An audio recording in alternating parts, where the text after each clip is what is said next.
Le vieux lion rugit encore, Laurent Esso contre Ngo Ngo, la guerre secrète du palais. Un homme que tout le monde croyait fini. Mis sur la touche. Remplacé dans les couloirs du palais par un autre, plus jeune, plus agressif, mieux connecté au chef. Un homme qu'on avait enterré politiquement, en grande pompe, sans fleurs ni couronne. Et puis, un matin, sans crier gare, il revient. Pas par la petite porte. Non. Par la grande entrée. Avec une mission d'État, une loi constitutionnelle sous le bras, et une arme judiciaire entre les mains, une arme capable de faire trembler les plus puissants du régime. Ce homme, c'est Laurent Esso. Ministre de la Justice du Cameroun. Surnommé « le chat ». Et comme tout bon chat, il retombe toujours sur ses pattes. Mais derrière ce retour spectaculaire se cache une guerre que les caméras n'ont pas filmée, que les communiqués officiels n'ont jamais mentionnée. Une guerre de clans, de loyauté brisée, d'ambition dévorante. Une guerre qui se joue dans les salons feutrés de Yaoundé, dans les hôtels huppés de Genève, et peut-être demain, devant une haute cour de justice. Restez avec nous. Parce que ce que vous allez entendre va vous faire comprendre le Cameroun d'une manière que les journaux officiels ne vous diront jamais. Partie 1. Contexte tes faits, qui est vraiment Laurent Esso? Pour comprendre ce qui se passe aujourd'hui, il faut d'abord comprendre qui est Laurent Esso. Pas la version officielle. La vraie. Laurent Esso, c'est d'abord une longévité qui défie toute logique politique africaine. Né en 1945, juriste de formation, il est entré dans les arcanes du pouvoir camerounais il y a plus de 4 décennies. 4 décennies. Dans un système où les hommes tombent comme des feuilles mortes en saison sèche, lui est resté debout. Ministre de la Communication, puis secrétaire général de la Présidence, puis garde des Sceaux. Laurent Esso a traversé les crises, les remaniements, les purges, les scandales, et il est toujours là. C'est cela qui le rend fascinant. Et redoutable. Mais ce n'est pas tout. Ce qui distingue Laurent Esso des autres poids lourds du régime Biya, c'est sa relation particulière avec le chef de l'État. Une relation qui ne ressemble pas à celle que Paul Biya entretient avec la plupart de ses collaborateurs, des relations souvent utilitaires, froides, calculées. Non. Avec Esso, selon plusieurs analystes proches du palais, il s'agit de quelque chose de plus profond. Une confiance construite dans la durée. Une loyauté testée par le temps. Pourtant, ces dernières années, quelque chose avait changé. Dans les cercles politiques de Yaoundé, on murmurait qu'Esso avait perdu de son influence. Qu'il était devenu un ministre ordinaire, toujours présent aux réunions du Conseil des ministres, toujours dans les photos officielles, mais plus vraiment dans les décisions qui comptent. Le vrai pouvoir, disait-on, avait migré ailleurs. Vers un autre homme.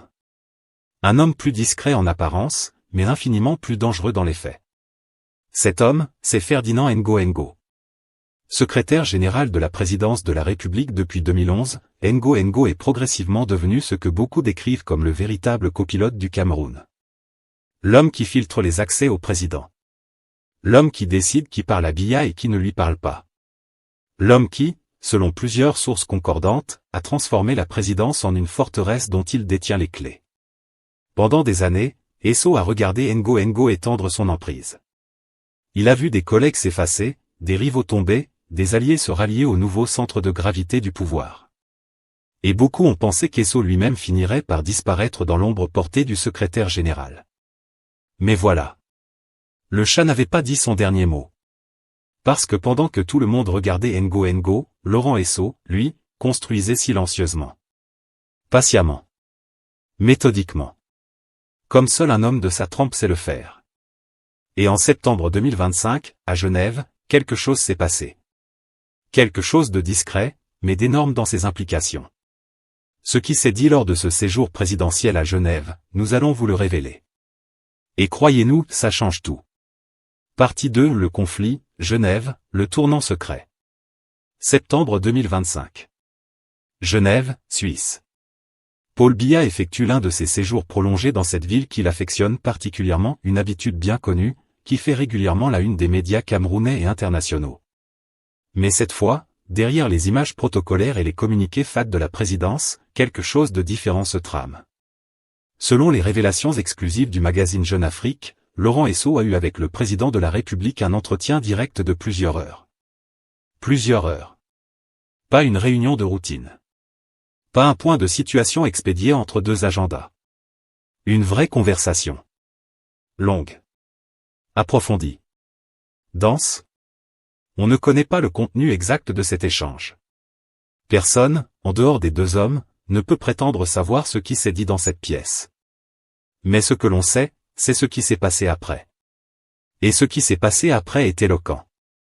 Quelques semaines plus tard, c'est Laurent Esso, et non le ministre de l'administration territoriale, comme beaucoup s'y attendaient, qui est chargé de présenter au Congrès camerounais le texte de modification constitutionnelle instaurant le poste de vice-président.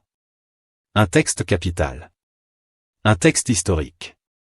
Un texte qui touche à l'architecture même du pouvoir camerounais. Ce choix a surpris. Il a même choqué dans certains cercles. Parce que confier la présentation d'une réforme constitutionnelle à un ministre, c'est lui accorder une visibilité politique considérable. C'est lui dire publiquement, c'est toi que je mets en avant. C'est toi que je choisis pour porter ma parole sur la question la plus sensible du moment. Et ce n'est pas tout. Dans la foulée, une autre mission encore plus lourde, encore plus stratégique lui est confiée. La préparation de l'activation de la Haute Cour de justice. Là, on entre dans un autre registre. Un registre infiniment plus dangereux. Mais avant d'aller plus loin sur ce point, parlons de la vraie question que tout observateur averti se pose. Pourquoi maintenant? Pourquoi ce retour d'Esso? Et surtout, qu'est-ce que cela dit de la trajectoire de Ngo? La réponse est dans la mécanique interne du régime Biya. Un régime qui a toujours fonctionné sur un principe simple mais implacable, l'équilibre des pouvoirs entre des hommes forts qui se surveillent mutuellement. Quand l'un devient trop puissant, trop autonome, trop incontournable, le chef recalibre. Il ramène un autre joueur dans la partie. Il rééquilibre les forces. C'est une méthode vieille comme le Cameroun indépendant. Et selon plusieurs analystes, c'est exactement ce qui se passe aujourd'hui. Ngo aurait, selon ses lectures, accumulé trop de pouvoir. Trop de contrôle. Trop d'influence sur les nominations, sur les accès au président, sur la circulation de l'information au sein de l'appareil d'État. Et Paul Biya, ce stratège que beaucoup sous-estiment à tort, aurait décidé de remettre un contrepoids dans la balance. Ce contrepoids, c'est Laurent Esso. Mais attention. Il ne s'agit pas d'un simple rééquilibrage cosmétique. Parce que l'arme qu'on place entre les mains d'Esso n'est pas anodine. C'est une arme judiciaire. Et dans le Cameroun de 2025, une arme judiciaire vaut 1000 discours politiques. La Haute Cour de justice. Vous en avez peut-être entendu parler. Mais savez-vous vraiment ce que c'est? Et surtout, savez-vous qui elle pourrait cibler? Partie 3, Révélation ET décryptage, la Haute Cour de justice, l'arme nucléaire. Ouvrez n'importe quelle constitution camerounaise depuis 1996. Cherchez la Haute Cour de justice. Vous la trouverez. Elle y est. Bien inscrite. Bien définie. Article 53 et suivant. Une institution constitutionnelle, légitime, prévue par les textes fondamentaux de la République. Et pourtant, elle n'a jamais fonctionné. Jamais. En presque 30 ans. La Haute Cour de justice, c'est l'instance suprême chargée de juger les plus hauts responsables de l'État camerounais pour des faits qualifiés de haute trahison. Le président de la République. Le Premier ministre. Les membres du gouvernement. Des accusés d'un niveau que le système judiciaire ordinaire ne peut ou n'ose pas toucher. Cette cour n'a jamais été activée. Elle est restée là, comme une épée dans son fourreau, présente, potentiellement mortelle, mais jamais dégainée. Pourquoi? Parce qu'activer la Haute Cour de justice, c'est ouvrir une boîte de Pandore. C'est signifier à tout l'establishment politique qu'il peut, lui aussi, être jugé. C'est introduire dans le système une logique d'accountability, de reddition de comptes que beaucoup, au sommet du pouvoir, redoutent profondément. Alors imaginez la portée symbolique et réelle de la décision d'activer cette institution. Imaginez ce que cela signifie pour ceux qui, depuis des années, gèrent des fonds publics avec une liberté que l'absence de ce mécanisme leur garantissait de facto. Selon Jeune Afrique, des stratèges proches de Paul Biya travaillent actuellement, en lien direct avec Laurent Esso, à l'opérationnalisation concrète de cette cour. Composition, procédure, calendrier, tout serait en cours d'élaboration. Et selon certaines sources proches du palais, l'activation pourrait intervenir sans délai. Sans délai. Vous avez bien entendu. Maintenant, la vraie question, celle que tout le monde se pose dans les couloirs du pouvoir à Yaoundé, c'est, contre qui cette cour serait-elle utilisée en premier? Qui sont les cibles potentielles? Ici, la prudence journalistique s'impose. On ne peut pas avancer des noms sur la base de spéculations. Ce serait irresponsable. Mais on peut analyser les faits tels qu'ils se présentent. Ce que l'on sait, c'est que la mise en route de la Haute Cour de justice coïncide avec une période de tension interne au régime. Une période où des équilibres se déplacent, où des alliances se redessinent, où des hommes jusqu'ici protégés par leur proximité avec tel ou tel cercle du palais se retrouvent soudainement plus exposés. Ce que l'on sait aussi, c'est que la personne chargée de piloter ce chantier, Laurent Esso, n'entretient pas les meilleures relations avec tous ses collègues du gouvernement. Et que parmi ceux qui observent son retour en grâce avec le plus d'inquiétude, il y a, selon plusieurs sources concordantes, l'entourage immédiat de Ferdinand Ngo. Coïncidence? Dans la politique camerounaise, comme vous le savez, les coïncidences ont généralement un prénom et un nom. Mais ce n'est pas tout. Il y a une autre lecture possible, et elle est tout aussi intéressante. Certains analystes estiment que l'activation de la Haute Cour de justice ne serait pas principalement un outil de règlement de comptes interne. Elle serait avant tout un signal envoyé vers l'extérieur. Un signal à la communauté internationale, aux partenaires financiers, aux organisations de bonne gouvernance, qui depuis des années réclament au Cameroun des avancées concrètes en matière de lutte contre la corruption et d'état de droit. Dans cette lecture, Laurent Esso ne serait pas un « justicier » au service d'une vendetta politique. Il serait un technicien du droit, un homme de l'État, chargé de donner une apparence de modernité institutionnelle à un régime qui en a besoin, notamment dans le contexte des négociations avec le FMI et les bailleurs de fonds internationaux. Les deux lectures ne sont d'ailleurs pas incompatibles.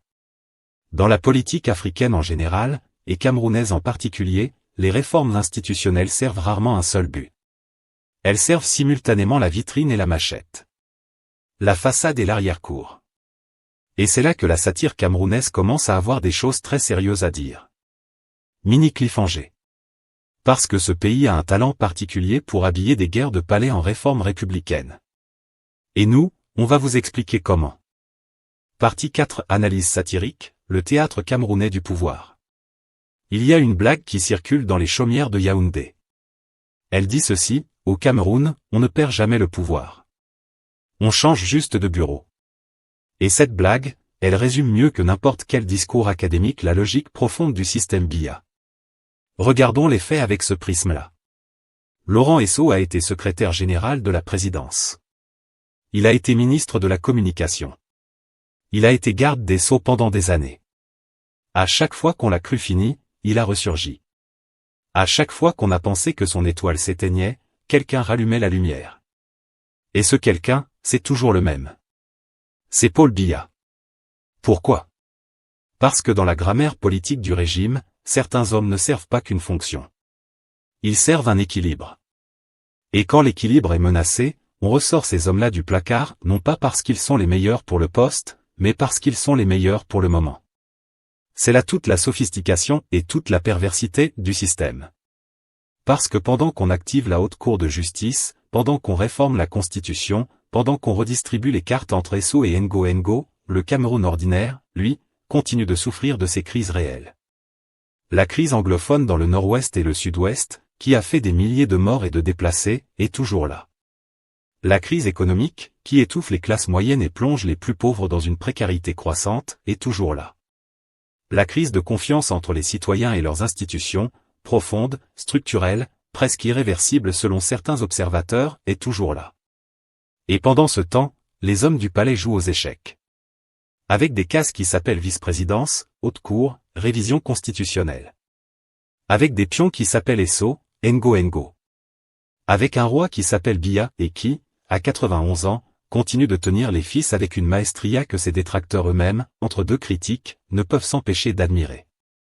Parce que c'est ça, le paradoxe camerounais. Un système qui dysfonctionne magnifiquement. Un pouvoir qui se perpétue brillamment dans son inefficacité. Une élite politique qui a élevé l'art de la survie au rang de discipline olympique et qui décroche des médailles d'or à chaque cycle électoral. Prenons Ngo. Ferdinand Ngo est un personnage fascinant dans cette histoire. Secrétaire général de la présidence depuis 2011, soit plus de 14 ans à ce poste clé. Dans un régime où les déplacements de ministres sont monnaie courante, cette stabilité est en soi remarquable. Elle dit quelque chose sur la valeur qu'il a représentée pour Paul Biya pendant toutes ces années. Il a été l'homme de l'ombre, l'organisateur, le filtre. Celui par qui tout passait ou presque. Et selon certaines analyses, cette concentration de pouvoir entre ses mains aurait fini par créer des tensions. Des jalousies. Des frustrations chez des poids lourds du régime qui se sentaient court-circuités, ignorés, ou pire surveillés. Certains murmurent même, avec des précautions oratoires qu'il faut évidemment respecter, que le dossier Ngo pourrait être l'une des premières affaires que la Haute Cour de justice serait amenée à examiner, si elle venait à être activée. Mais soyons honnêtes, personne ne peut l'affirmer avec certitude. Et l'histoire politique africaine est remplie de « on dit » qui ne se sont jamais transformés en actes. Ce qui est certain en revanche, c'est que le retour d'Esso envoie un message clair à tous les acteurs du régime, aucun poste n'est acquis définitivement. Aucune faveur présidentielle n'est éternelle. Et même l'homme le plus puissant du palais peut se retrouver, du jour au lendemain, dans le rétroviseur de l'histoire. C'est la loi de la jungle politique camerounaise. Et cette loi, Laurent Esso la connaît mieux que quiconque. Il la pratique depuis 40 ans. Il y a une expression populaire au Cameroun qui dit « le chat a 9 vies ». Laurent Esso, surnommé précisément « le chat », semble bien décidé à en utiliser chacune d'entre elles. Et pendant que ses ennemis préparent ses funérailles politiques, lui prépare autre chose. Une loi. Une cour. Un retour. C'est beau, finalement. Presque shakespearien.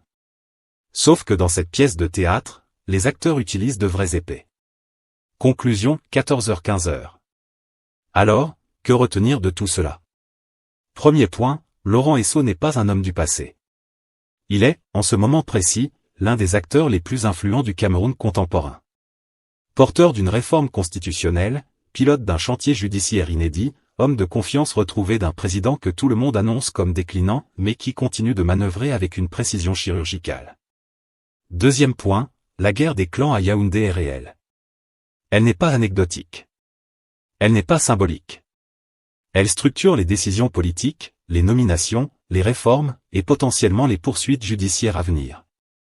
Comprendre cette guerre, c'est comprendre le Cameroun de 2025. Troisième point, et c'est peut-être le plus important, la Haute Cour de justice est une institution dont l'activation, si elle se confirme, représenterait un tournant institutionnel majeur.